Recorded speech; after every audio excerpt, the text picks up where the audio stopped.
Paring Lebron, sinasabi ng mga basher ako na naman daw ang MVP kahit di akoumi-score kasi malakas daw kami sa itaas. Ganyan talaga pag basher, paring Abay. Kahit pumuntos ka pa ng 100, di nila titignan yan. Pipikit lang ang mga yan, aantayin nilang masiro ka. Saka lalabas sa lungga. Ako nga lagi nila sinasabing syunga dahil pinili ko pang malit na sahod. Wala kasi silang alam. Hayaan mo silang atakihin, huwag tayo magpaliwanag.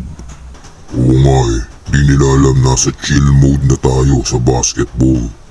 Oo nga paring Abay, nakita ko nga puntos mo na, pinapasa mo pa. Saka yung strategy ng SMB, tragedy sa kalaban. Ipapasa sa'yo, nag-aantay ka ng double team. Ayun, may malilibreng shooter. Tapos dinagdag nyo pa si Amici. Pero yung talo nyo sa NLEX, di kasi gumana yung mga shooter na pinapasahan mo. Tapos swerte naman ng NLEX sa labas. Kaya ayun pa lang yung talo nyo. Hayaan yung mga basher, madami din ako niyan. Nasa padamihan pa din sila ng score. Nasa padamihan na tayo ng salon pass. Kaya pala di ka masyadong tumitira paring Abay. Ako nga kahit umiscore lalong nadadagdagan mga basher. Di nila alam nagpapapawis na lang kami ni Abay. Tapos sila pinag-aawain MVP pa din. Kaya minsan dayo ka sa amin paring Bron. Laro tayo ni Abay mga 10 set para may namang hingal. Ako nga magpahinga na daw. Wala na daw ako na itutulong sa team. Pero yung import ng Converge, inis na inis sa depensa ko. Oo nga octopus ka ba?